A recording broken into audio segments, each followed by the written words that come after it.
Picture this. You're walking through the marble corridors of ancient Rome in the year 55 BC, and you witness something that makes your blood run cold. The sound of children's laughter echoes from behind golden doors. But as you move closer, that laughter becomes something else entirely, screams that are quickly muffled by adult hands. But as you move closer, that laughter becomes something else entirely, something that makes your blood freeze in your veins. You're standing in the house of Marcus Crassus, one of Rome's wealthiest men, and what you're about to discover will shatter everything you thought you knew about the civilized Roman Empire. Those children aren't playing. They're not students in some noble academy. They're merchandise, human property, and what the Romans called education was actually one of the most systematic and horrifying forms of child exploitation in recorded history. Before diving into these forgotten stories of survival and suffering, if you enjoy learning about the hidden truths of history, consider hitting that like button and subscribing for more content like this. And please comment below to let me know where you're listening from. I find it incredible that we're exploring these ancient stories together from different parts of the world, connected across time and space by our shared curiosity about the past. What you're about to hear isn't just another tale of Romaine excess. It's the story of how an entire civilization built its luxury on the bodies of children, how they created legal frameworks to justify the unjustifiable, and how they convinced themselves that destroying innocence was actually a form of refined culture. The name Marcus Crassus might sound familiar from your history books as the man who formed the first triumvirate with Julius Caesar and Pompey, but what the textbooks don't tell you is what happened behind the closed doors of his Palatine Hill, mansion where over 500 slaves lived and worked and where dozens of children disappeared into a nightmare that history tried to forget. Let's start with the man himself. Marcus Licinius Crassus wasn't born into evil. He was shaped by a system that made evil profitable. Born around 115 BC into a wealthy plebeian family, Crassus understood from childhood that in Rome, everything had a price, including human dignity. By the time he reached the height of his power, he had accumulated wealth that would be worth billions in today's money. His real estate empire alone included most of central Rome, but it was his private household that revealed the true cost of Roman luxury. The villa on Palatine Hill was a monument to excess that would have impressed even today's billionaires. Marble imported from Greece, silk tapestries from the Far East, and mosaics so intricate that each one took master craftsmen months to complete. But the most expensive items in Crassus's collection weren't objects at all. They were human beings. Over 500 slaves worked in his urban household alone, and among them were dozens of children specifically selected for their physical beauty and trained in what Romans euphemistically called the arts. Pliny the Younger, writing decades later, would describe visiting such households and witnessing what he carefully termed evening entertainments, where slaves performed not just music and poetry, but intimate services that blurred the lines between entertainment, worship, and sexual exploitation. The careful language tells us everything. Even Romans who witnessed these horrors felt compelled to speak in code when describing them for posterity. But how did children end up in these situations? The answer reveals a procurement system so systematic and widespread that it operated like any other Roman industry. Parents desperate from poverty would sell children to slave dealers, with promises that their sons and daughters would receive education and training that would elevate their social status. The dealers, in turn, would market these children to wealthy Romans as blank slates who could be molded into perfect companions. The transaction was legal, documented, and taxed by the Roman state. Children as young as 7 or 8 would be evaluated like livestock, their teeth examined, their physical development assessed, their potential for beauty predicted by men who had turned child trafficking into a science. The most attractive children commanded prices equivalent to luxury villas, while those deemed less desirable might be sold for agricultural work or mining. Marcus Crassus's procurement agent, a freed slave named Demetrius, maintained detailed records of these transactions. He traveled throughout the Mediterranean, purchasing children from desperate families in Greece, Asia Minor, and Gaul. His criteria were specific. Boys and girls between the ages of 8 and 14, physically unblemished, and from families with some education so they could be trained in music, poetry, and conversation. These children would then be transported to Rome in chains, just like any other cargo. What happened next was systematically designed to destroy a child's sense of self while preserving their usefulness to their masters. The process began with complete isolation from everything familiar. Children were stripped of their birth names and given new ones that reflected their intended roles. A boy named Alexios might become Ganymede after the mythological youth who served as Zeus's cupbearer and lover. A girl named Thalia might be renamed Aphrodite to emphasize her future role as an object of desire. The physical training was brutal in ways that would be immediately recognizable as torture today. Children were subjected to daily routines designed to maintain perfect physical appearance at the cost of immense pain. Seneca the Younger, writing around 60 AD, complained about noise from a bathhouse beneath his apartment. The grunting of men lifting weights, the slapping of flesh during massages, the cries of those being depilated with tweezers. But beneath it all, he noted, were the whispered negotiations between bathers and attendants who offered services not advertised on any public notice. Those cries of pain weren't from paying customers. They were from children being subjected to the Roman obsession with hairless bodies. Specialized slaves, called elipillari, used heated bronze tweezers to remove every hair from a child's body. The Spanish poet Martial described watching as a slave girl worked with heated bronze instruments, removing hair from arms, legs, and intimate areas, while the victim made no sound that might suggest weakness or complaint. The procedure took hours and left skin raw and bleeding, but it was considered essential preparation for their roles.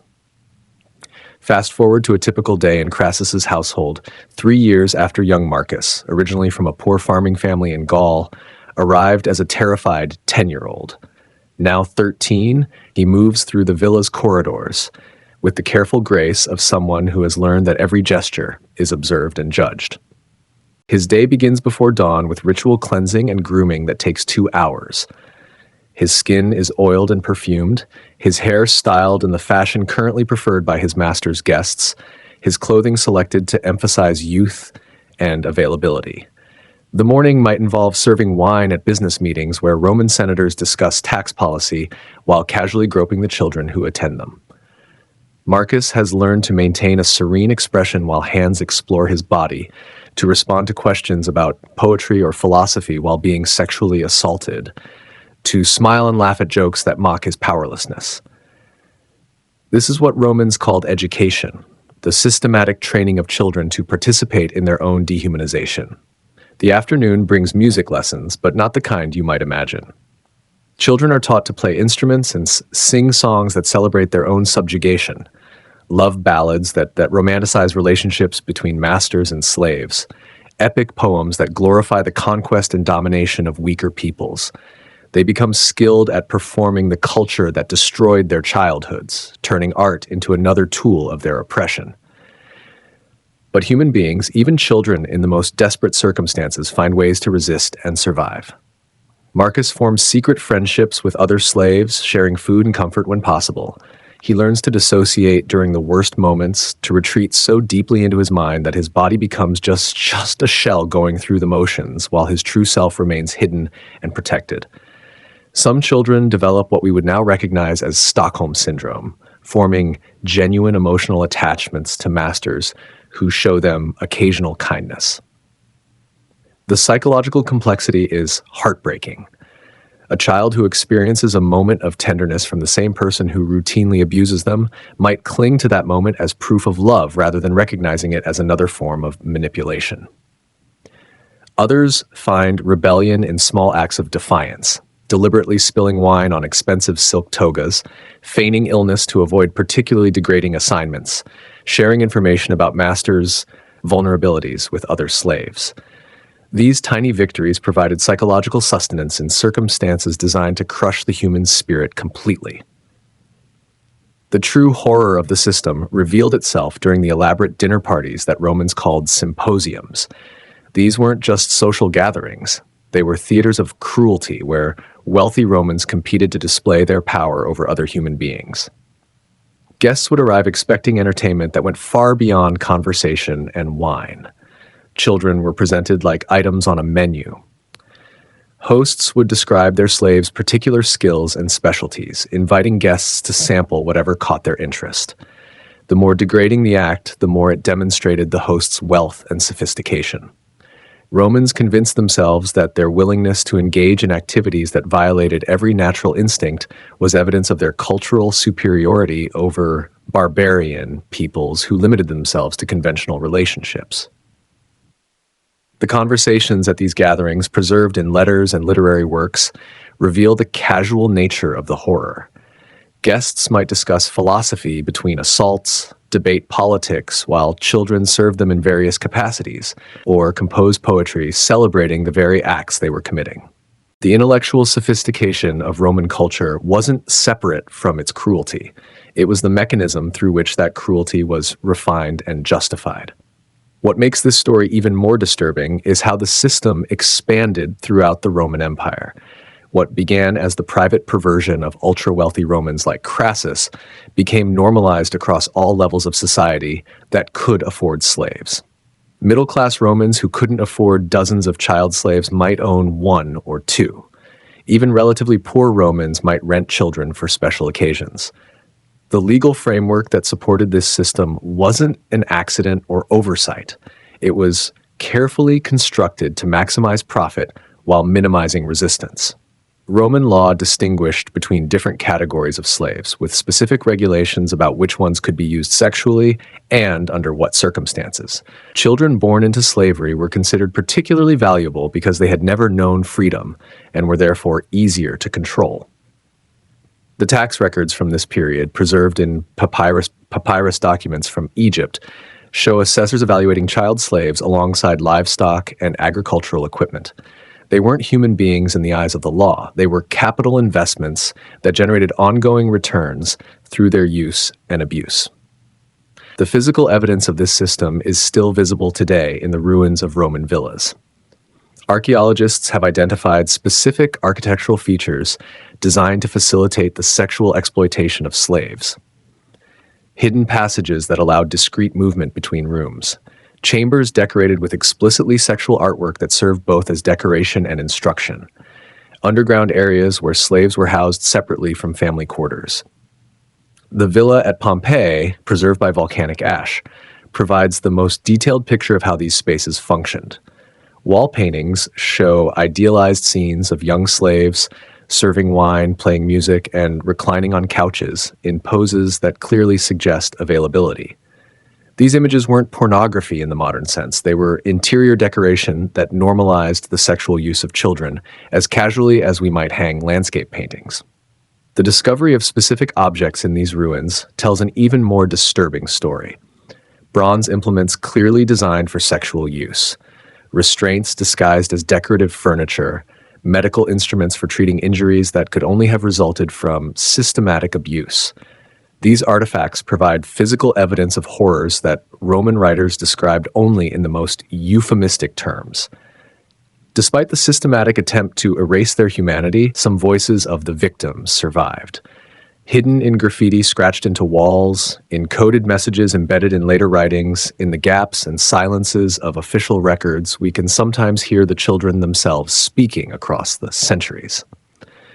A piece of graffiti from a villa outside Rome, discovered in the 1960s, contains what appears to be a child's desperate plea. "Mother, if you can read this, I am still alive. They call me by another name now, but I remember my real one. I remember your voice singing to me. I remember being loved." The Stoic philosopher Epictetus, who began life as an educated slave and likely experienced sexual abuse in his youth, wrote obliquely about enduring degradation with philosophical detachment. His teachings about maintaining inner freedom, despite external circumstances, take on new meaning when we understand the personal experiences that shaped them. His silence about his early years speaks louder than any explicit account could. What happened to these children as they aged out of their roles?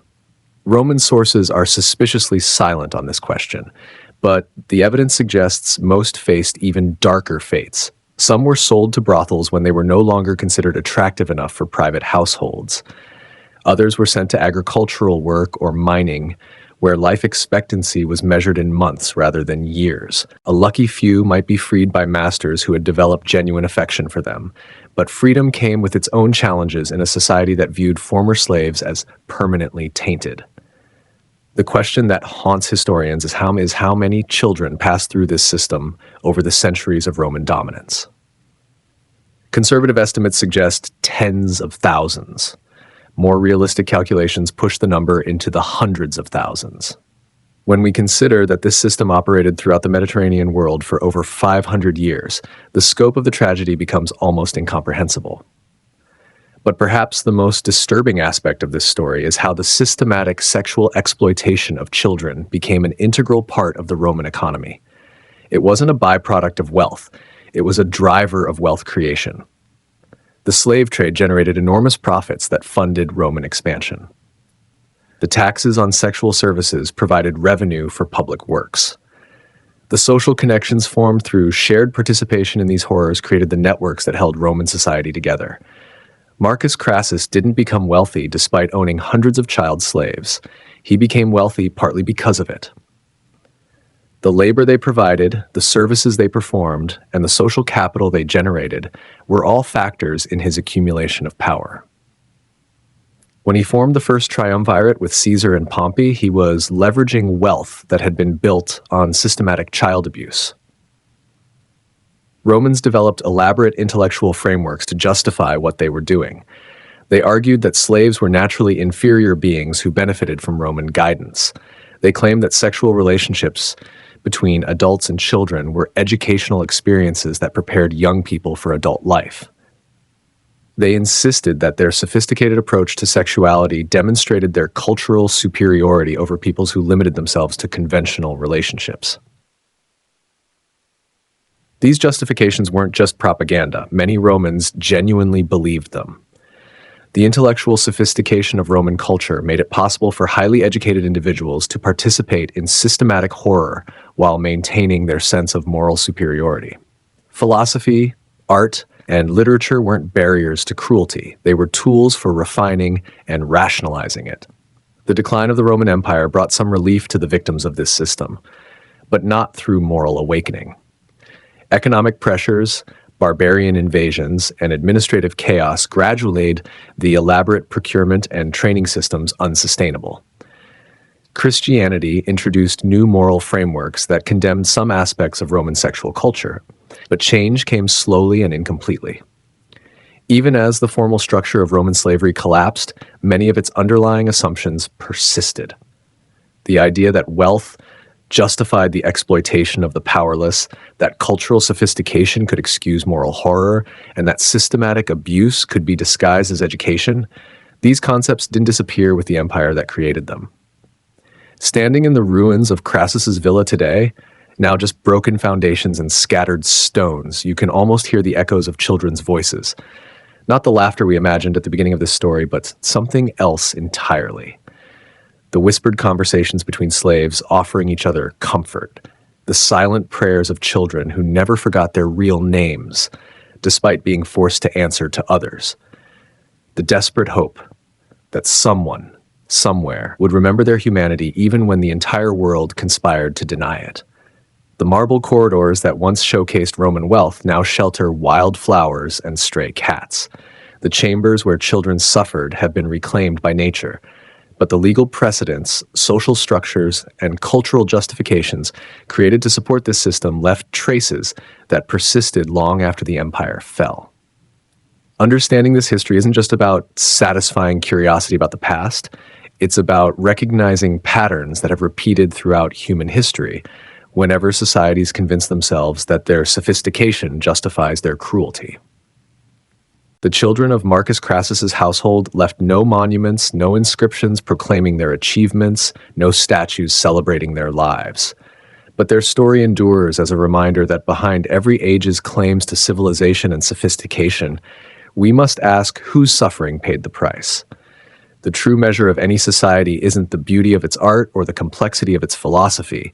It's how it treats the most vulnerable people within its power. In honoring the memory of these forgotten children, we're not just acknowledging historical injustice. We're affirming that human dignity transcends the categories that any legal system creates.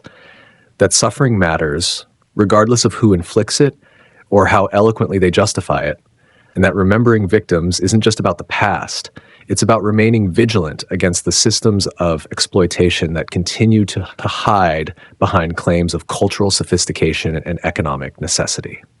If you found this story as devastating as I did, please take a moment to like this video and share your thoughts in the comments below. Which aspect of this historical horror shocked you the most? And what parallels do you see between Roman justifications for exploitation and arguments we hear in our world today? Your engagement helps ensure that these forgotten voices aren't silenced again by the passage of time.